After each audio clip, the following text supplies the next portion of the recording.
Tata গাড়ি কারখানা অনেক আগেই টাটা করে চলে গেছে। মামলা মোকদ্দমার পালা পেরিয়ে জমি চাষিদের হাতে ফিরেছে বছর 10 আগে। কিন্তু তাও প্রতিশ্রুতি ভঙ্গের কথা, বিশ্বাস ভঙ্গের কথা কেন ঘুরছে সিঙ্গুরে? কিন্তু আমাদের দাবি এতদিন শোনেনি। এখানকার বিধায়ক তিনি মিথ্যে কথা বলেছেন, নিজের স্বার্থে চাষিদের সঙ্গে বিশ্বাসঘাতকতা করেছেন। সিঙ্গুরে শিল্পের স্বপ্নের অপমৃত্যু কিভাবে হয়েছিল তা গোটা দেশ দেখেছে। শিল্প গেছে, চাষও হচ্ছে না। অভিযোগ সিঙ্গুরের চাষিদেরই। ফেরত দেওয়া জমি চাষযোগ্য করে দেওয়ার কথা নাকি রাখেইনি সরকার। তোপের মুখে বিধায়ক।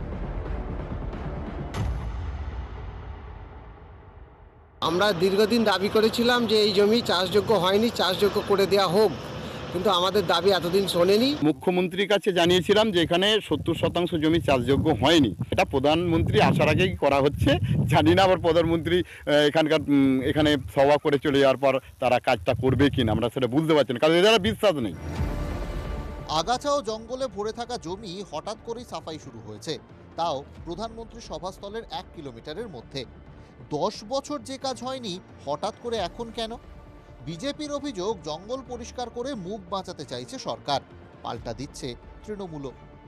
ওদের নিজেদের যাতে ভাবমূর্তি নষ্ট না হয় সেই জন্য ওইখানে জমি পরিষ্কার করার কাজে বিভিন্ন জায়গা থেকে জেসিপি নিয়ে এসে লাগিয়েছে। তো এটা শুধুমাত্র নোংরা রাজনীতি করা ছাড়া অন্য কিছু নয়। প্রধানমন্ত্রী আসছে বলে যে জমি পরিষ্কার হচ্ছে এটা সম্পূর্ণ ভিত্তিহীন। আমাদের প্রশাসনিকভাবে মিটিং হয়েছে, এই সময় সিদ্ধান্ত হয়েছে যেটাকে পরিষ্কার করে আবার ডিমার্কেশন যেগুলো বাকি আছে ডিমার্কেশন করে যাত্রীরা চাষ করে। যুক্তি যাই হোক, নামটা যেহেতু সিঙ্গুর, বিতর্কের ফলন সব পক্ষই ঘরে তুলতে মরিয়া।